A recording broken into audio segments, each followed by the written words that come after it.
how to remove background noise in CapCut. Hi everyone, welcome back to my channel Quick Guide. In this tutorial video, I will show you guys how you can remove background noise in CapCut. So let's get right into the video. Firstly, open your CapCut application and tap on New Project. Now select the video where you want to remove the background noise.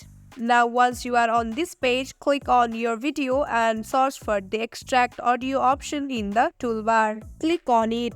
Wait for a second and the audio of the video will be extracted. Now click on the extracted audio and search for the reduce noise option in the toolbar. Click on it and now toggle on the reduce noise option. And with that, the background noise will be reduced on your video.